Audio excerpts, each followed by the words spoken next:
We are here and we are strong. Let's be counted as we move on. Make a difference, change lives as we tell our different stories. We are capable, beautiful. We are born to do great things. We're unstoppable, incredible, 'cause we're differently abled, differently. Welcome to Able Differently, where we take charge. Persons with disabilities have come a long way when it comes to championing for their rights. International Day of Persons with Disabilities was marked on the 3rd of December as the world works toward ensuring a society that is inclusive for all. Now let's get this started. I'm your host, Jane Theory. 'Cause we're differently abled, differently. Merlin Akech was diagnosed with spina bifida right from inception, and he had to undergo a corrective surgery to save his situation. Take a look. Despite her young age, she is an ambitious lady, making a difference in the society by the mere fact that she raises a child with a special need. My name is Maureen Sharon Awino. I'm a scriptwriter, I'm an actor, and also a footballer and volleyball. I'm a mother of two, that is Merlin and Lily. He was born in 2013 at Mama Lucy Hospital, thanks to a relative who insisted on giving him a bath before discharge. Merlin Akech Amondi was found with a birth defect and just in time to get immediate medical attention. Merlin was born in 2013 on January 26th at Mama Lucy Hospital. Sasa from there, hatukuwa tumetoka hosi. Tulikuwa tumedecide tutoke hosi the following day. So one of my auntie alikuja, akasema pana mtoto atolewange hospitali bila kuoshwa. So kwenda kumwosha tukapata akona kahole kwa spine. So we were like nini na happen. Being the firstborn, nikakuwa shocked. So I was like maybe nurse ndiye amefanya hii blanda yote. So my aunt went and called the nurse.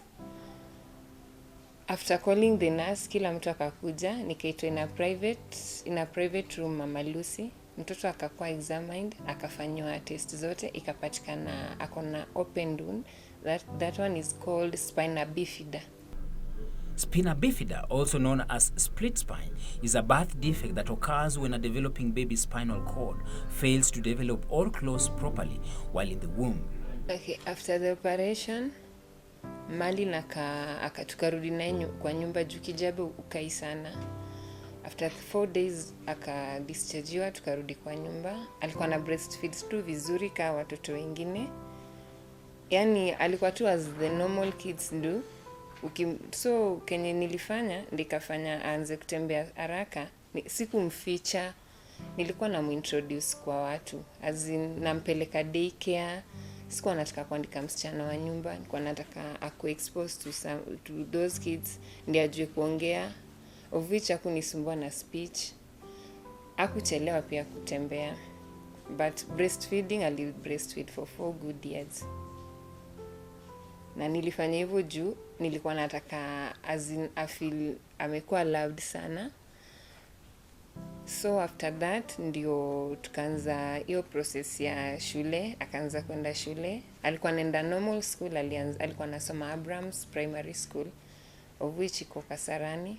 Walimu walimwelcome na kila mtu alimpenda sana kwa hiyo shule. So ika happen, tukahama, tukakuja hii side. After kuja hii side ndio akaanza kwenda Jaden. This year ndio akaanza kwenda Jaden, but unfortunately corona ikatupata. After corona, sasa ndio hii mguu yake ikaanza when alikuwa anacheza ball. So ika happen, first ilikuwa ilimpi yake. Alikick ball, ikatoka, ikafanywa emergency surgery juu ilianza kuoza. Merlin achieved his milestones in good time, despite having been diagnosed with spina bifida.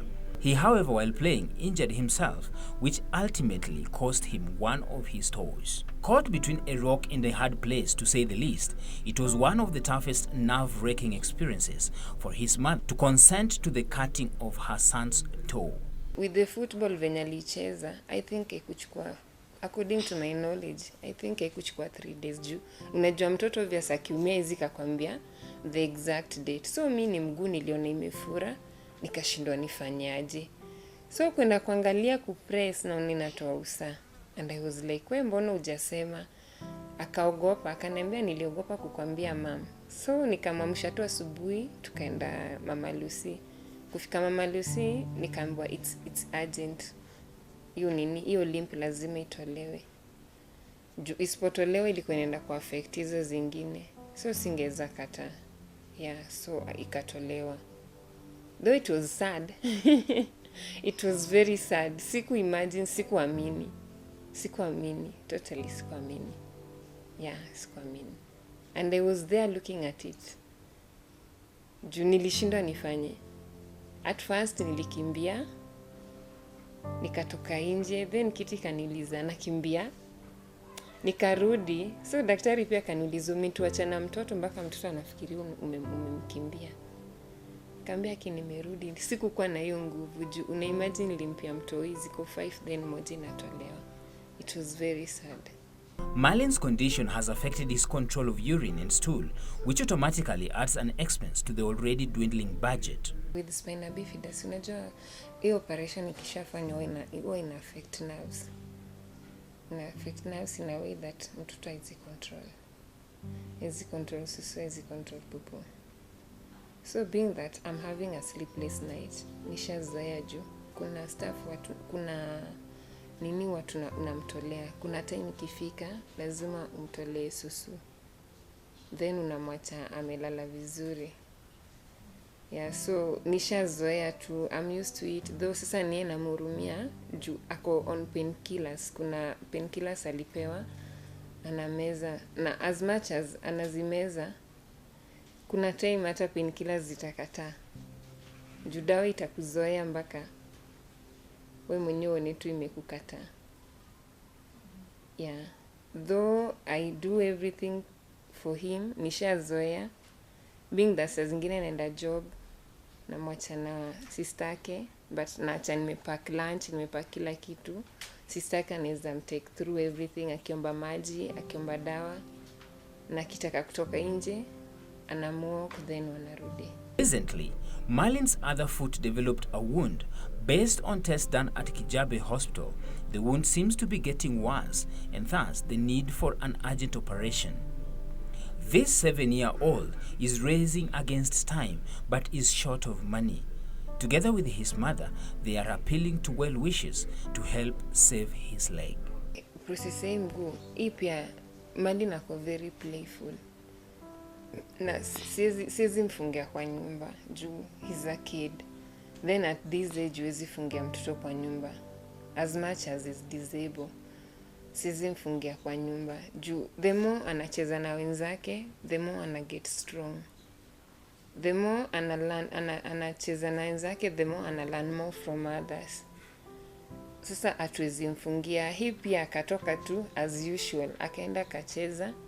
But sasa this time alicheza na mguu tupu, of which afai kutembea mguu tupu. Inafaa akuwe na shoes saa zote. So yeye ndio na wenzake wakicheza mguu tupu na yeye akatoa akacheza nao. After that ilianza tu kitu kidogo tu. Tukajaribu kuitreat again Mama Lucy, tukaenda ilikuwa treatable, wakatupe madawa, tukakuwa tukipaka, ikaenda ni kama ina heal.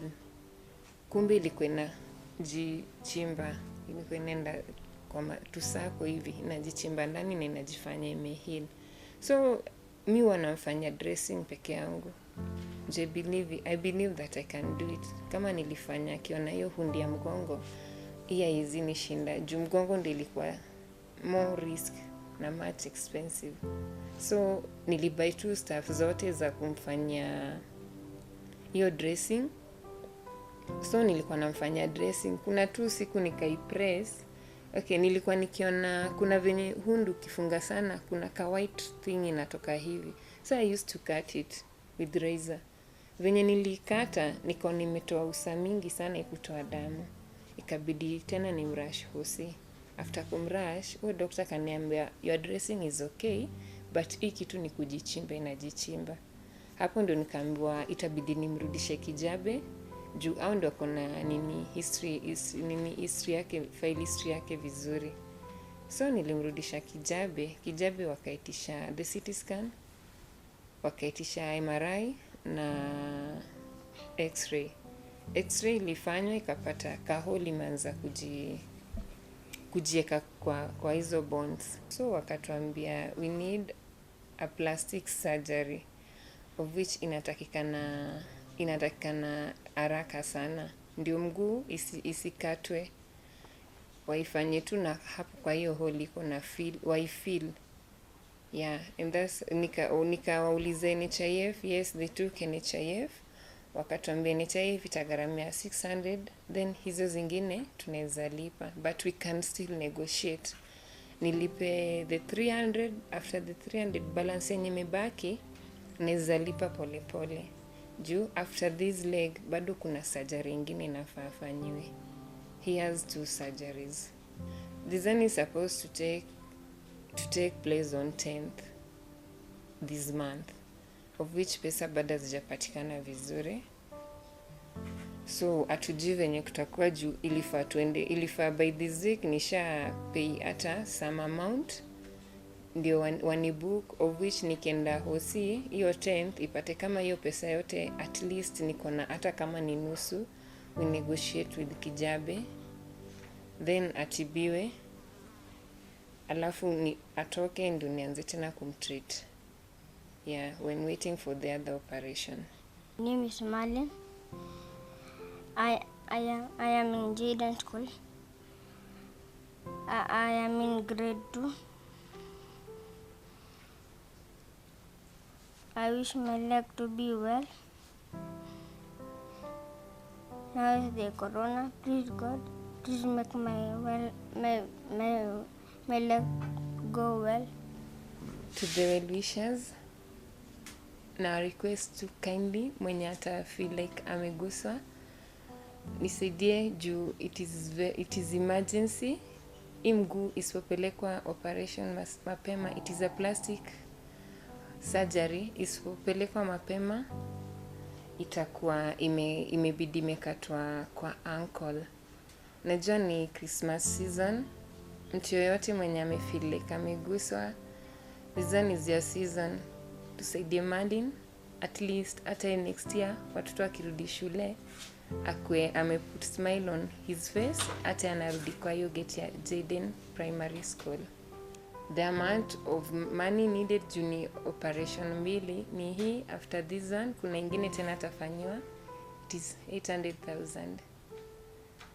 So I'm really appealing to the well-wishers, mwenye atasikia ameguswa, kindly nisaidie. 'Cause we're differently abled, differently.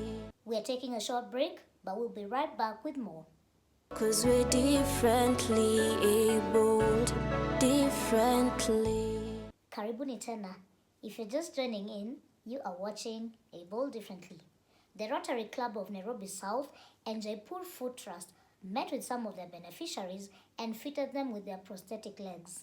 Take a look at that story.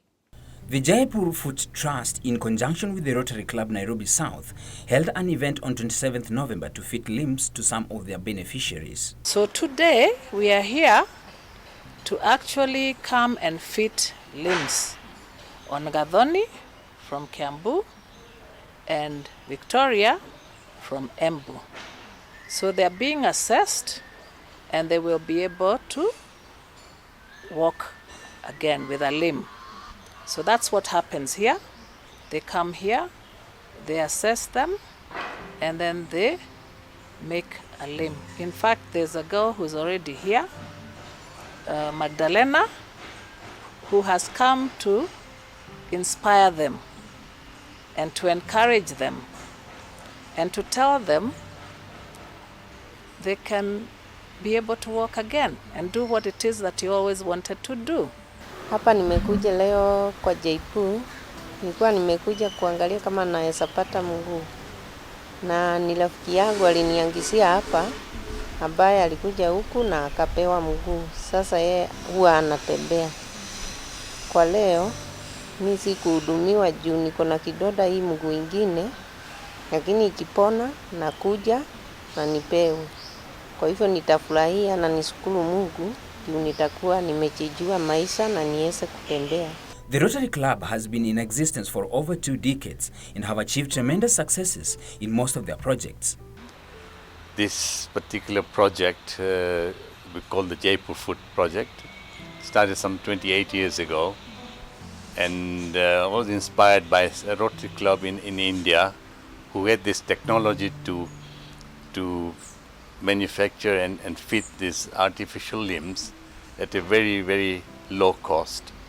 And they introduced this to us back then, and it's been a tremendous success. I mean, we adopted that. We work on a very, very modest area, small place that has, up in the last 28 years, have helped something like over thousands of people who've come in without limbs, with crutches, on wheelchairs, and walk out with the artificial limb like it as if this is something that probably never even thought it would ever happen. So it's a total comfort and joy to see somebody who can be normal again and be able to then get back to normal life and earn a livelihood which they probably would not be able to otherwise. Catherine says Rotarians have extended their good cause in helping the vulnerable during this COVID-19 pandemic. This COVID period, Rotarians all over have been very, very involved in helping with supplies of food to the communities around, water, sanitation, and many people have been contributing a lot of money so that they can just help the people who are in need all over the place, and even health-wise, doctors are also just volunteering to go around to help people. But there's been a lot of help that has been given by Rotarians everywhere. Magdalene Chesoli, a previous beneficiary of the Jaipur Foot Trust, was in attendance to offer motivation to the other beneficiaries.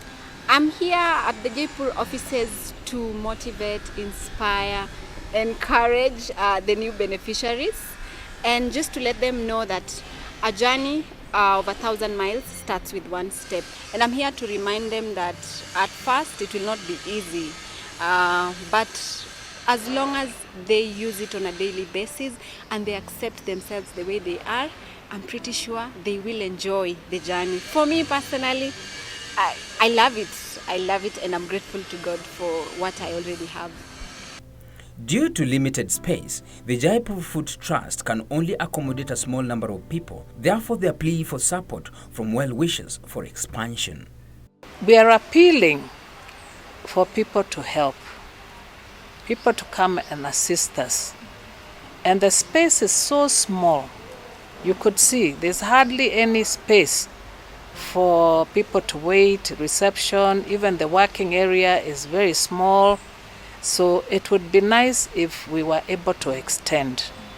So I would appeal to well-wishers to help in extending this place and help in assisting and donating money so that we can be able to assist more people. Because it's a joy when you just see someone get a limb and is happy and starts walking. It's wonderful.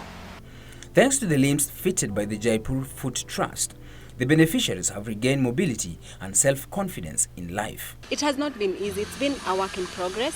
And basically for me, I'm grateful because I've been able to go to school, get my certificates. I've been able to maybe inspire one or two people, basically by my story, or the way I carry myself. I believe another thing is networking, meeting new people, you know, putting a smile on their face. For me, it's the little things that really matter. So I would say I'm yet to achieve the greatest of them all, but I'm grateful for where I am at the moment and how I'm becoming as a person. 'Cause we're differently abled, differently. December 3rd is always marked as International Day of Persons with Disabilities. This year's theme is Building Back Better towards a disability inclusive, accessible, and sustainable post-COVID-19 world. The National Council for Persons with Disabilities marked the event at Thika Primary School for the visually impaired. Take a look. The National Council of Persons with Disabilities, in collaboration with the Ministry of Labour, held an event at the Thika Primary School for the Blind on 3rd December 2020 to launch the distribution of protective items to special schools throughout the country. As the year becomes more and more difficult for everyone in the health sector, we cannot forget that people living with disabilities are experiencing even tougher times. And for that reason, we are here in solidarity, first to celebrate life that God has given us, and two, to share, care, and understand that life is still the most precious thing that God has allowed us to have. According to Dr. Patrick Nyaga, the Chief Officer of Health, Kiambu County, the health sector has experienced numerous challenges as a result of the COVID-19 pandemic, hence putting persons with disabilities at a greater risk. COVID-19 is real. It is a disease that is affecting anyone and everyone, and it is a disease that is very, very preventable. If we do the three things which we all by now know: one, wash your hands. Wash your hands. International Day for Persons with Disabilities is celebrated annually, and this year's theme for the event was Building Back Towards a Disability Inclusive, Accessible, Sustainable COVID-19 World.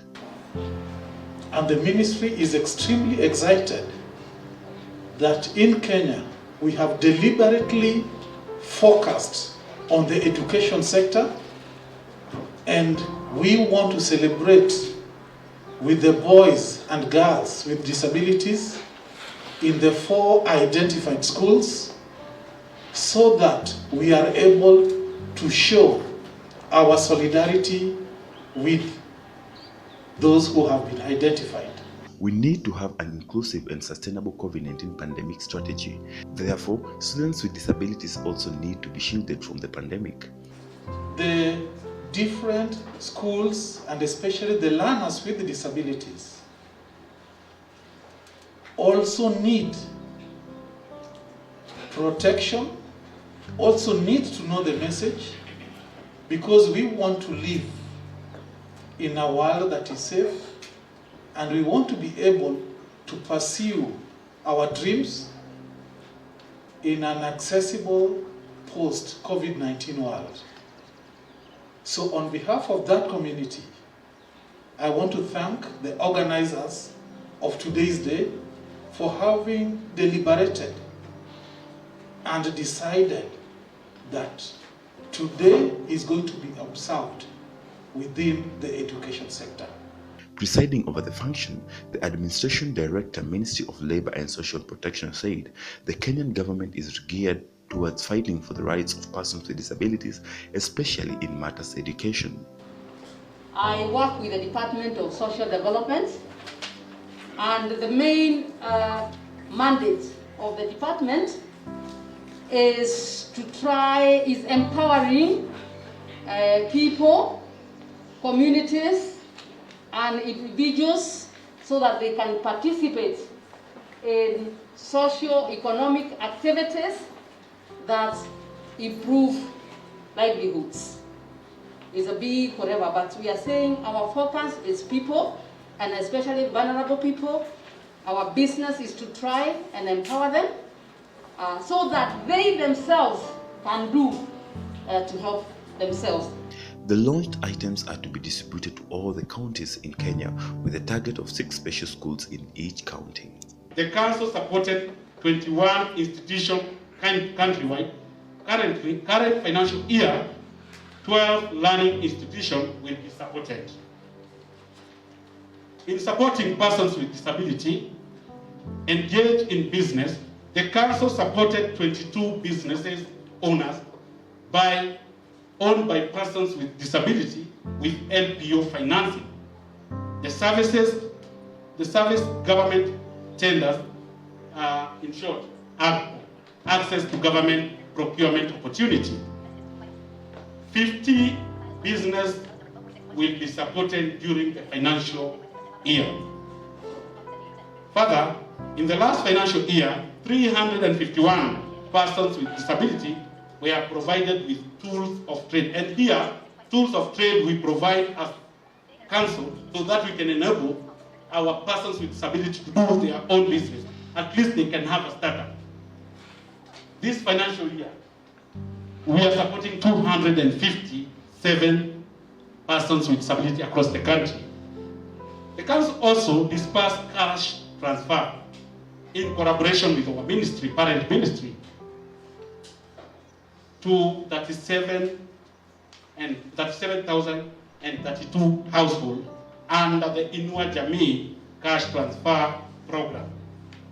An addition of 33,333 poor and vulnerable persons with disability were supported with Kenya shillings 6,000 each to caution them against the effect of the COVID-19. 'Cause we're differently abled, differently.